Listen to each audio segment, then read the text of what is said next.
Ության ովքեր են դեմ որոշման ընդունմանը, դեմ չկա, որոշումն ընդունված է։ Քննարկում ենք հարց համար 38-ը առողջության համընդհանուր ապահովագրության ոլորտում բոնուսային միավորների հաշվարկման կարգը հաստատելու մասին հարցը զեկուցող առողջապահության նախարարի առաջին տեղակալ Լենան Անուշյան, համեցեք տիկին Անուշյան։ Շնորհակալություն մեծարգո վարչապետ, հարգելի գործընկերներ, ձեր ներկայացված կառավարության որոշման նախագիծը մշակվել է հիմք ընդունելով առողջության համընդհանուր ապահովագրության օրենքի դրույթները, ինչպես հիշում եք, մենք օրենքով սահմանել էինք, որ ապահովագրված անձի առողջ ապրելակերպի խրախուսման նպատակով հաշվեն բոնուսային միավորներ, եթե տվյալ տարվա ընթացքում վերջինիս անունով բացի կանխարգելիչ ծառայությունից, այսինքն սկրինինգներից, այլ ապահովագրական հատուցում չի գրանցվել։ Այս դեպքում արդեն տարվա ավարտից հետո անձի բոնուսային հաշվին փոխանցում են նախնական բոնուսային միավորները։ Միաժամանակ նաև հաշվի առնելով մեր բնակչության համար կարևոր հանրային առողջապահական ցուցանիշները, մենք սահմանել ենք նաև լրացուցիչ ցուցանիշներ, որ օրինակ, երբ ապահովագրված անձը հանդես է գալիս որպես կամավոր անհատույց արյան դոնոր, կամ առողջության առաջնային պահպանման բժշկի կողմից գրանցվում են անձի առողջ ապրելակերպին միտված պարբերաբար բարելավող ցուցանիշներ, օրինակ մարմնի զանգվածի ինդեքսի նորմավորում, ծխելուց հրաժարում եւ այլն, ապա այդ դեպքում կիրառվում են նաև բոնուսների նկատմամբ լրացուցիչ գործողություններ, որոնք ավելի մանրամասն մենք սահմանենք արդեն եւ ընթացակարգերը եւ բոնուսների չափերը առողջապահության նախարարի հրամանով։ Պետք է նշեմ, որ սահմանել ենք նաև, որ վերջնական բոնուսային միավորները չեն կարող գերազանցել տարեկան ապահովագրական վճարի 10%-ը եւ այդ հավաքագրված միավորները տարին լրանալուց հետո արդեն կարող են օգտագործվել մի շարք նպատակներով։ Կարող են օգտագործվել ապահովագրավճարը վճարելու համար, կարող են օգտագործվել կամավոր բժշկական ապահովագրական փաթեթ ձեռք բերելու համար, կարող են վճարվել համավճարների վճարման համար եւ մի շարք եւ կարեւոր նաեւ պետք է նշեմ, չմոռանամ, որ օրինակ մարզասրահների, լողավազանների, նաև բաժանորդական վճարների համար։ Ավելացնեմ նաև, որ նախագիծ ուժի մեջ է մտնելու 2029 թվականի հունվարի 1-ից, սակայն նախնական այս հաստատումը մեզ հնարավորություն կտա ոչ միայն էլեկտրոնային գործիքը նախապատրաստել, այլ նաև աշխատանքներ անցկացնել եւ նախապատրաստական այդ աշխատանքները իրականացնել թե կամավոր բժշկական ապահովագրություն տրամադրող կազմակերպությունների եւ իհարկե մարզասրահների, լողավազանների հետ։ Շնորհակալություն։ Տիկին Անուշյան, այսինքն մենք հիմա չենք կարող նկարագրել մարդը ոնց է բոնուս ստանալու։ Իհարկե կարող ենք նկարագրել։ Այսինքն ոնց է բոնուս ստանալու մարդը։ Պարոն վարչապետ, ենթադրենք վերցնենք օրինակ ծխելու Օրինակ ծխելը թողեց մարդը, ոնց է բոնուս ստանալու։ Երբ որ առաջին այցը իրականացվում է իր ընտանեկան բժշկին կամ թերապևտին, այնտեղ դաշտ ունենք էլեկտրոնային, որտեղ պետք է գրանցի բժիշկը թե անձը ծխող է, թե չէ։ Երբ որ թողնում է ծխելը, ո՞նց ենք իմանում, որ թողել է։ Ուրեմն կան արագ տեստեր, թքի միջոցով հիմնականում շատ արագ կարող են իրականացվել, անձը մոտենում է իր առաջնային պահպանման օղակ, անցնում է այդ տեստը եւ բացասական արդյունքի դեպքում իր մոտ գրանցվում է, որ ինքը թողել է ծխելը։ Սակայն մեկ եւս գործիք օգտագործելու ենք, որ մի առժամանակ հետո 3 ամսվա ընթացքում իրեն գալու է SMS, որ խնդրում ենք վաղը կամ մոտակա 3 օրվա ընթացքում եւս մեկ անգամ մոտենալ եւ անցնել տեստ, որպեսզի այնպես հավաստվի, որ հաստատ թողել է ծխելը, որպեսզի այնպես չստացվի, որ թողնի ծխելը բոնուսները ստանա, հետո մյուս օրը նորից սկսի ծխել։ Այդ լավ է, որ 2029 թվից ենք ուժի մեջ մտնում, որովհետեւ հիմա ինչ որ նկարագրեցիք, ես ենթադրում եմ, որ ծխելը թողնելու զանգվածային տեսարաններ ենք ունենալու, մյուս կողմից ծխախոտի ներմուծման շարունակաբար եւ արտադրության շարունակաբար աճեր։ Ես ուրիշ մեխանիզմ եմ առաջարկել, երբ որ այս թեմաները քննարկում ենք, չնայած հիմա կարող է պարզվի, որ մարդու անձնական տվյալների մեջ պետք է կապել բանի քարտի հետ, բանկային քարտի հետ։ Մարդը ծխախոտ առնում է, թե չի առնում։ Այսինքն հիմա գնացինք, ստուգվեցինք, բանի իմ տեղը հարևանից տարա, ենթադրենք կամ չգիտեմ ում տարա, կամ երեխային տարա, այդ լավ բան չի։ Շատ կոնկրետ օրինակ է պետք դնել, այն ժամանակ, երբ որ ես խնդիր եմ դրել այս համակարգը ստեղծել, ես առաջարկել եմ, որ կապվի անկանխիկ առևտրի հետ։ Այսինքն մարդու քարտուց ինչքան է ալկոհոլ ձեռք բերվել, ինչքան է ծխախոտ ձեռք բերվել։ Եթե նախորդ թող շրջանի վիճակագրության անկում ունենք, ընդ որում սա օբյեկտիվ ցուցանիշ է, որովհետև եթե ասենք օրինակ տատիկի քարտովա ծխախոտ ձեռք բերելու, այդ պետք է ինչ որ ձևով նախատեսենք, որ համենայն դեպս դա ավելի հետագծելի է։ Այդ մեխանիզմները այնքան կոռուպցիոն տեղեր են բացելու, դա լավ բան չի։ Եվ մենք կարող է պարզվի, որ այնքան փող ենք ծախսում այդ լաբորատոր անալիզների վրա, որ պրոբլեմ է։ Դա չի աշխատելու։ Եթե ելի եմ ասում, հիմա ինչ անում ենք, վերջը, որտեղ ուզում ենք ստվերը կրճատենք, պարզվում է մարդկանց անձնական տվյալներ ենք հավաքագրում, որ իրանց վերահսկենք, բայց եթե պարզվի, որ մեծ պրոբլեմ չի, որ մեզ բան անենք, տեսնենք մարդը ծխախոտ գնե վերջ պետք է առնի ծխախոտ, չէ՞։ Կամ այդ օբյեկտիվ, այսինքն անփոփոխելի տվյալների հետ է դա պետք կապել, որ եւ հետագծելի,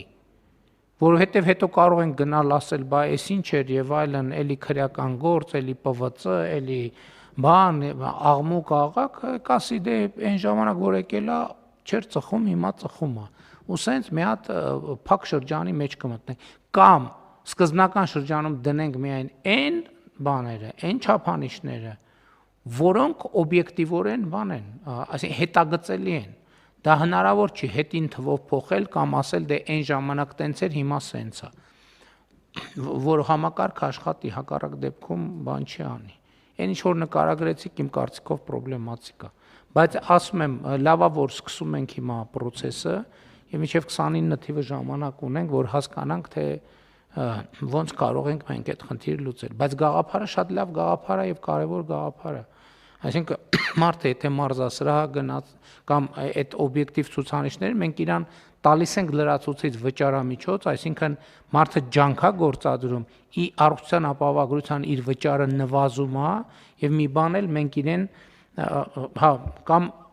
տալիս ենք միավորներ, որով ինքը կարող է վճարել ամենատարբեր դեպքերի համար։ Եթե մենք օբյեկտիվ եւ վստահելի համակարգ ունենանք, կարելի է կիրառել ձևեր, երբ որ 10%-ից էլ նույնիսկ ավելի է, 15%-ա, 20%-ա,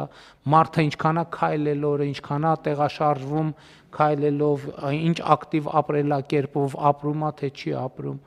Բարդ է խնդիրը, հասկանում եմ, բայց իմ կարծիքով պոզիտիվ է եւ ռազմավարական առումով շատ, այսինքն այստեղ հարցը այն չի, դա անել թե չանել, հարցը այնա ինչպես անել, որ բանի մեջ վիճակագրության թղթի մեջ արտահայտվածը արտահայտի իրական կյանքում տեղի ունեցող process-ները։ Համեցեք մանգրիկ։ Վարչապետ, ես ավելի քան վստահ եմ, որ 29 թվին մենք ունենալու ենք հետեւյալ պատկերը, որը պիտի բոնուսներով սնենք։ Մարդիկ միևնույնն է, արդեն սկսում են շատ շուտով արագ տարածվելու է, որ կրելու են մոնիտորինգի սարք, որովհետև դա առողջապահության մշակույթ է։ Եվս մի վերահսկողության։ Հա, խնդրեմը դա է, բայց եթե մենք դա հաղթահարենք, պետությունը ինչ է ուզում, պետությունը ուզում է ծառայություն մատուցի այս համակարգի միջոցով, որովհետև ինչ վատ կլինի, եթե այդ սարքը կպած լինի բժիշկին ընտանեկան։ Բայց դա դուք չեք, այսինքն մենք բոլորս պիտի պատկերացնենք, որ ահռելի էֆեկտիվություն է տալիս, որովհետև ինքը այդ պոլիկլինիկաների, այդ այցերի, այդ չեկապների անիմաստ շրջանառությունը վերացնում է, փոխարենը ինքը ստանում է, համակարգը ստանում է ինֆորմացիա առողջապահական վիճակի մասին մարդու ամեն րոպե եւ ահազանգում է անմիջապես, եթե անոմալիա է տեսնում։ Ինչը որ վերջնական արդյունքում բացարձակ պետության ֆինանսական արդյունավետության հարց չի լուծում, մարդու առողջության հարց է լուծում։ Եվ եթե մենք կարողանանք հաղթահարել այդ բոլոր սխալ ընկալումները եւ գանք այդ մշակույթի, ես կարծում եմ իդեալական թվային համակարգ կունենանք եւ իդեալական ահազանգման համակարգ կունենանք, որ մարդը ոչ թե հիվանդանա գնա հիվանդանոց բուժվելու, այլ մարդը չհիվանդանա։ Ընդ որում շատ հետաքրքիր է, էլի, երբ որ մարդը վատանում է շտապ օգնության տանում են հիվանդանոց, հետո իրա վրա հագցնում են ամեն տեսակի սարքեր, ասում են գնա մի երկու ամիս այս սարքերով քայլի բանանի, հետո գաստենանք, ինչ ոչ մեկ չի ասում, այս ինչ դրին ինձ վրա։ Այսին բայն տվյալները հավաքում, բայց որ ասում ենք եկեք մի ինչ որ մի բան անենք, որ չվատանակ, ասում են հոп մեր անձնական տվյալները սկսում են հավաքել։ Ես առաջարկում եմ, որ մենք հետեւյալ կոնսենսուս ունենանք կամ այն փոփոխ, ընդ որում հետաքրքիր բան է, որ ասենք ենթադրենք օտարերկրյա արտադրության բան smart watch, smart հեռախոս, smart կոշիկ, smart կոստյում, smart գլխարկ, smart ականջակալ, ամեն ինչ գրում են, իրանց բոլոր տվյալները մեջ չգրում են, ոչ մեկ չի ասում, լսի կարող է ինչ որ մի հատ ուրիշ տեղերում էս մեր տվյալը կարդում են, բայց որ սեփական երկրում ասում են մի րոպե, հեռախոսը որ ներմուծում եք, մի հատ պետքա համոզվենք դա մաքսանենք հոպ, մեր անձնական տվյալները, ոչ մեկ բացարձակապես, Facebook, Instagram, սոցիալական ցանցեր, ով ընտանիքի անդամները իրար հետ ինչի մասին են խոսում, ինչի մասին են կռիվանում, ինչ են ուտում, ինչ են խմում, երբ են քնում, երբ են անցնում, որ ասենք ինչ որ միտեղ այդ ինֆորմացիան կուտակվում անխուսա, ոչ մեկ չի մտահոգվում, ոչ մեկ չի մտահոգվում։ Եվ այն որ այդ ընդհանուր հավաքված ինֆորմացիան կարա գլոբալ օգտագործվի պետության եւ եթե չարամտության դեպքում էլի պետության եւ ժողովրդի դեմ բացարձակապես ոչ մեկին չի հետաքրում հենց պետությունը ասում է որ գիտե իրա պետությունը ասում է գիտես ինչ այս մաքսանենգությանը պետքա վշտալ ասում են հոպ անձնական տվյալները բայց այս ինչ հակասություն է ես չեմ հասկանում Ես պաշտոնապես ասում եմ, Ժորժ ջան, բոլորիդ բոլոր անձնական տվյալները ինչ որ միտեղ կուտակվում են։ Դուք ոչ մի գաղտնիք չունեք, ոչ մի գաղտնիք։ 21-րդ դարում դուք չունեք ոչ մի գաղտնիք։ Այդ գաղտնիքները ազնիվ խոսքի վրա է, որ հորս արև հավատացեք, մենք ոչ ձեր մեսիջները, ոչ ձեր ձայնայինները, ոչ ձեր երաժշտության նախընտրությունները, ոչ ձեր սննդի նախընտրությունները, ոչ ձեր ապրանքի, ոչ ձեր ազնիվ խոսք Պապայի արև մենք ընդհանրապես չգիտենք եւ բոլորն ասում են, հա դե պարզա որ չգիտեն։ Բայց որ պետությունն ասում է, լսեք, այս բջջային հեռախոսը էս ոնց եք բերել, հոպ, մեր անձնական տվյալները հավաքեցիք։ Շատ լավ եկեք ընդհանրապես վերացնենք։ Ով որտեղից երբ ինչ ուզում է, բերի տանի, վաճառի, ՀՏՄ չտա, ոչ մի բան չտա, ամեն ինչ անի, վերջում էլ բան անենք։ Մի հատ էլ Հանրապետության հրապարակում կոտրած տաշտակ դնենք ու նստենք լացենք այդ կոտրած տաշտակի վրա։ Բայց պետությունը պետքա քաղաքականություններ վարի։ Բայց ես ասում եմ, այն տվյալները, ես եկեք այս կոնսենսուսի գանք, որ երբ որ մենք երաշխիքներ չենք դնում, որ մեր սիրելի քաղաքացիների անձնական տվյալները չենք հավաքում իրանց դեմ օգտագործելու կամ որևէ մեկի դեմ օգտագործելու համար, ոչ մի բան չենք անի, եթե մենք օրենսդրական եւ այլ մեխանիզմներ չդնենք, որ դա անելը անհնար է։ Մենք ոչ մի բան չենք անի։ Բացարձակապես ոչ մի բան չենք անի։ Կգնանք ուրիշ ձևերով